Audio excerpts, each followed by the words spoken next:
Hello guys, welcome to my channel. तो हमारा आज का टॉपिक है इंडियन एविडेंस एक्ट का, जो हमने अभी पिछली वीडियो में इसके पिछले सेक्शंस कवर करे थे। ठीक है, 78 तक। अभी है ये सेक्शन 79 से 90 तक, जो कहता है प्रिजम्पशंस क्या है डॉक्यूमेंट्स की, कोर्ट क्या क्या प्रिजम्पशंस लेता है जजेस, ठीक है, कोर्ट में। अब हमारा सेक्शन है, हमारा फर्स्ट सेक्शन 79, जो क्या कहता है, देखिए। Presumption as to the genuineness of certified copies. The court shall presume to be genuine every document purporting to be, कि कोर्ट हर एक डॉक्यूमेंट को प्रिज्यूम करता है, shall presume to be genuine मानता है। कौन सा डॉक्यूमेंट्स होते हैं? कोई सर्टिफिकेट हो गया, कोई सर्टिफाइड कॉपीज़ हो गई, या फिर उससे रिलेटेड कोई अदर डॉक्यूमेंट्स हो गए, ठीक है। Which purports to be duly certified by any officer, या फिर किसी भी मतलब रिस्पेक्टेड ऑफिसर से, मतलब ड्यूली वो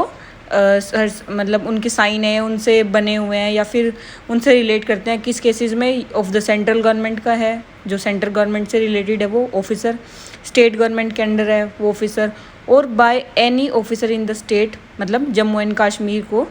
मतलब जो ऑथराइज है, मतलब यूटीज़ हैं, यूनियन टेरिटरीज। इसका नेक्स्ट पॉइंट है, this provides such documents which is substantially in form, मतलब ये वो डॉक्यूमेंट्स प्रोवाइड करता है विच, मतलब जो सब्सटेंशियली होती हैं फॉर्म में, एंड प्रपोर्ट्स टू बी एग्जीक्यूटेड, जिनको एग्जीक्यूट कर सकते हैं उस मैनर में जो डिस्क्राइब कर रखी है लॉ ने, ठीक है। मतलब जो लॉ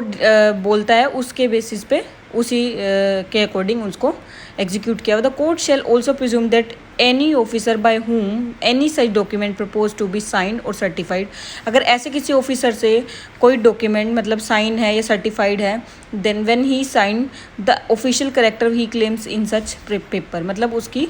ऑफिशियल करेक्टर के उस पर ही होना चाहिए जब मैं उस फॉर्म में हो। सेक्शन 80 आ गया हमारा। सेक्शन 80 देखिए क्या कहता है। Section 80, presumption as to document produced as records of evidence, ठीक है। मतलब रिकॉर्ड्स ऑफ एविडेंस को के बेसिस पे, मतलब कोई भी डॉक्यूमेंट जब कोर्ट में प्रोड्यूस करते हैं उसके बेसिस पे क्या प्रिजम्पशन ली जाती है। When ever any document is produce before the court, जब कोई भी डॉक्यूमेंट कोर्ट के सामने रखा जाता है, purporting to be first a record या फिर मेमोरेंडम ऑफ एसोसिएशन, इस टाइप का कुछ होना चाहिए कोई रिकॉर्ड से, of any part of the evidence, evidence का कोई पार्ट हो, given by a witness, witness ने दिया कोई जुडिशियल प्रोसीडिंग के दौरान, और before any office authorised by law to take such evidence, ठीक है। किसी ऑफिसर ने दिया है या फिर किसी विटनेस ने दिया है या फिर एविडेंस का कोई पार्ट है, टू बी स्टेटमेंट और कन्फेशनल, कोई कन्फेशन दी है किसी विटनेस ने, किसी पर्सन ने, एक्यूज्ड है कोई, with law and purporting to be signed by any जज, या फिर किसी जज ने उसको साइन कर रखा है या मैजिस्ट्रेट ने उसको साइन कर रखा है, और बाय एनी अदर ऑफिसर्स, उससे रिलेट कुछ भी। और सबसे बड़ी बात, पहली बात तो ये शेल प्रिज्यूम होता है, मतलब पहले बताया था ना रिब्यूटेबल एंड इरिब्यूटेबल, ये इसमें वही आता है, रिब्यूटेबल नहीं आता, इरिब्यूटेबल आता है। द डॉक्यूमेंट इज़ जेन्युइन, मतलब डॉक्यूमेंट जो है जेन्युइन होना चाहिए। That any statement as to the circumstances under which it was taken purporting to be made by the person signing it are true, कि जो भी स्टेटमेंट्स है, कोई भी स्टेटमेंट जिस भी सर्कमस्टांसिस में उनको बनाया गया है, जिन भी सर्कमस्टांसिस से उनको लिया गया है, वो प्रॉपरली उस पर्सन से सही साइन होनी चाहिए, और जो एविडेंस है मतलब वो कन्फेशन वगैरह उसकी प्रॉपरली ली गई होनी चाहिए, तभी वो एविडेंस के तौर पे कोर्ट में रखी जा सकती हैं। अब आ गया हमारा सेक्शन 81। सेक्शन 81 क्या कहता है? Presumption as to the gazettes, newspaper, private acts of parliament and other document. अब देखिए ये हमारा सेक्शन का कहता है, ये भी शेल प्रिज्यूम का पार्ट है कि कोर्ट इसमें क्या प्रिज्यूम करती है। कोर्ट इसमें प्रिज्यूम करती है कि ऑल डॉक्यूमेंट्स, ठीक है, जो भी मतलब जो भी डॉक्यूमेंट जेन्युइन माने जाएंगे, all documents purporting to be London gazette, मतलब यूके का उनके गैजेट से लिए गए हो, all documents purporting to be any official gazette, and all document purporting to be government gazette of any colony, dependency and possession of British crown, मतलब ये सारा यूके से रिलेटेड है, ठीक है, यूनाइटेड किंगडम से, कि उसके ऑफिशियल गैजेट से, ऑफिशियल लंदन के ऑफिशियल गैजेट से, उनकी सरकार से, कोई कॉलोनी, डिपेंडेंसी या कोई पोजेशन है उनकी, all document purporting to be a newspaper, journal और be a copy of private act of parliament of UK, मतलब उनकी क्वीन के प्रिंटर से भी उसको प्रिंट किया गया तो भी ऑफिशियल डॉक्यूमेंट माना जाएगा। और इसका नेक्स्ट पॉइंट है, every document purporting to be a document directed by any law to be kept by any person if, मतलब कोई भी ऐसा डॉक्यूमेंट, हर एक डॉक्यूमेंट मतलब ऐसा माना जाएगा लॉ के द्वारा जो ऐसे पर्सन ने केप्ट किया, if such document is kept substantially in the form of required by law, अगर वो लॉ के अकॉर्डिंग जो भी उन्होंने मैनर डिस्क्राइब करी है, हमारे कानून के अंदर जो भी डिस्क्राइब मैनर है उसके अकॉर्डिंग बनाया गया है, is produce from proper custody, proper custody के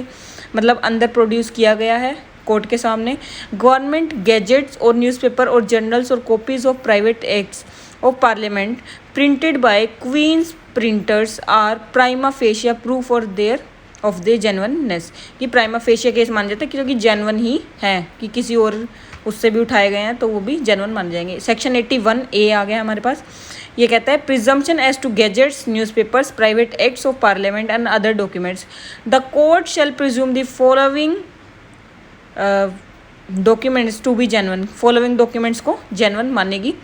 all documents purporting to be the London gazettes, वही 81 से ही हमारा 81A निकला है, जो कहता है कि जो भी डॉक्यूमेंट्स हैं मतलब उनको शेल प्रिज्यूम में मतलब जेन्युइन माना जाएगा कोर्ट के सामने, कि या तो वो डॉक्यूमेंट जो है लंदन के गैजेट से हो, जैसे हमने 81 में पढ़ा था, या फिर the court shall presume the genuineness of every electronic record purporting to be official gazette और purporting to be electronic record, मतलब कोई इलेक्ट्रॉनिक रिकॉर्ड है या फिर कोई भी ऐसा कि एक ऐसा रिकॉर्ड जो हम डॉक्यूमेंट किसी भी कोर्ट के सामने किसी भी केस में हम प्रोड्यूस कर सकते हैं, जो एक ऐसे पर्सन ने केप्ट कर रखा है उस मैनर में जो कोर्ट ने डायरेक्ट की गई है, यानी such electronic record is kept substantially in the form required by law, उस फॉर्म में उस मैनर में मतलब उस तरीके से उस चीज़ को मेंटेन किया गया, यानी is produce from proper custody, proper custody से ही उसको मतलब प्रॉपर डिपार्टमेंट से या फिर जिसके पास भी वो प्रॉपर रिकॉर्ड मेंटेन किया गया है, अगर किसी केस में कोई डॉक्यूमेंट की ज़रूरत पड़ती है तो उस तरीके से वो पर्सन उसको प्रोड्यूस कर देगा बिफोर कोर्ट, उस केस के अंदर मतलब किसी भी केस में उसमें हेल्प करने के लिए, इलेक्ट्रॉनिक फॉर्म में या जिस भी फॉर्म में वो मतलब रिकॉर्ड है। अब आया हमारा section 82, presumption as to the document admissible in England without proof of seal और सिग्नेचर। हमारा सेक्शन 82 देखिए क्या कहता है, when document is produce before any court,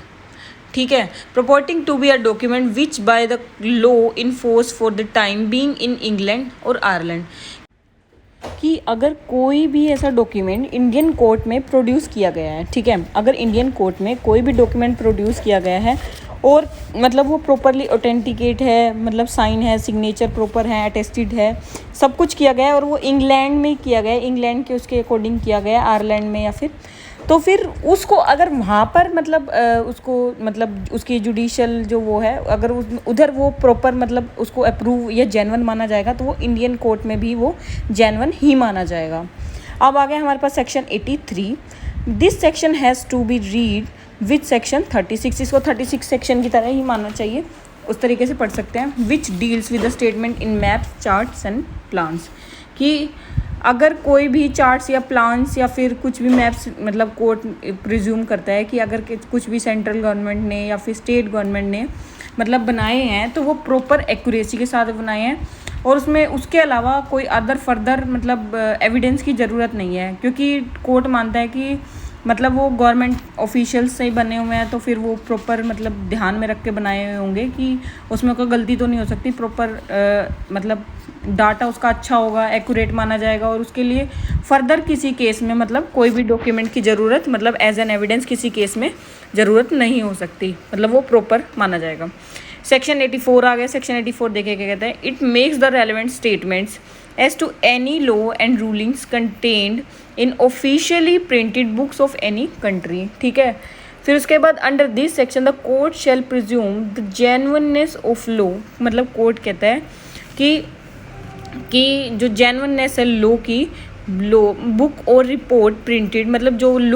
book हैं या फिर रिपोर्ट्स जो भी प्रिंटेड है या फिर पब्लिश की गई हैं under the authority of concerning government, जिधर भी वो कंसर्निंग गवर्नमेंट है उनकी अथॉरिटीज़ के द्वारा वो पब्लिश की गई हैं या प्रिंट की गई हैं। It also dispenses with the proof of genuineness of officially printed books of any country, किसी भी कंट्री की कोई भी बुक्स हैं अगर उनको उसमें पब्लिश किया गया है तो अगर वो फॉरेन में मतलब जिस कंट्री में है उधर जेन्युइन मानी जा रही हैं तो वो अगर इंडिया में लाई जाएगी तो वो इंडिया में भी वो उनको जेन्युइन ही माना जाएगा। अब सेक्शन आ गया हमारा सेक्शन 85, सेक्शन 85 देखिए क्या कहते हैं कि the court shall presume that every document purporting to be power of attorney, कि पावर ऑफ अटर्नी, पहली बात तो ये देखिए पावर ऑफ अटर्नी मतलब अगर जिसने अगर कोई पावर ऑफ अटर्नी है, जिसने एजेंट को उसके प्रिंसिपल के लिए कोई एक्ट करने की पावर दी जाती है, ठीक है, तो उसमें ये फॉलोइंग चीज़ें इंक्लूड करता है द नोटरी पब्लिक, एनी जज या फिर court magistrate, Indian council, vice council, representative है कोई सेंट्रल गवर्नमेंट का, तो ये सब अगर इन अथॉरिटीज़ ने वो सब किया है तो गवर्नमेंट इसको जेन्युइन मान लेती है और जेन्युइनली एग्जीक्यूट कर लेती है और वही एथेंटिकेट माना जाता है कि the court shall presume that every document purporting to be a power of attorney means a document by which an agent is given the power to act for his principal, की एक पावर ऑफ अटर्नी के अंदर कि एक agent को principal के लिए act करने के लिए मतलब मान लिया जाता है कि वो उसके हिसाब से पावर दी जाती है कि उसके हिसाब से काम करेगा। सेक्शन 85A देखिए क्या कहते हैं, presumption as to electronic agreements के हिसाब से ये क्या कहते हैं, ये कहते हैं under this section the court shall presume that electronic agreement made through digital signature is valid. अगर कोई भी इलेक्ट्रॉनिक डॉक्यूमेंट है, एग्रीमेंट है, अगर डिजिटल सिग्नेचर्स के थ्रू बनाया गया है, उसमें है, तो वो वैलिड माना जाएगा। The court shall presume that every electronic record purporting to be agreement containing the electronic signatures of the parties was so concluded by affixing the electronic signatures of the parties, की अगर किसी document पे electronic digital signatures हैं parties के तो वो उसको genuine माना जाएगा कोर्ट में प्रोड्यूस करने के लिए। सेक्शन 85B, ठीक है, सेक्शन 85B देखिए क्या कहते हैं, presumptions as to the electronic records and electronic signatures, मतलब इलेक्ट्रॉनिक रिकॉर्ड, इलेक्ट्रॉनिक सिग्नेचर्स के लिए कोर्ट क्या प्रिज्यूम करता है, in any proceedings involving a secure electronic record and digital signature the court shall presume unless the contrary is proved that it has not been altered, कि किसी भी proceedings के दौरान अगर कोर्ट ये मान लेता है कि ये सिग्नेचर्स डिजिटल रिकॉर्ड है, डिजिटल सिग्नेचर्स हैं, तो कोर्ट मान लेता है कि इसमें कोई अल्टरेशन नहीं की गई होगी तो वो वैलिड होगा कोर्ट के सामने किसी भी केस में। अब आगे हमारा सेक्शन 85C, सेक्शन 85C देखिए क्या कहता है, presumption as to the electronic signature certificates, ये कहता है the court shall presume unless contrary is prove that the information listed in an electronic signature, की कोई भी इन्फॉर्मेशन लिस्टेड इलेक्ट्रॉनिक सिग्नेचर से certificate is correct except for information specified as subscriber information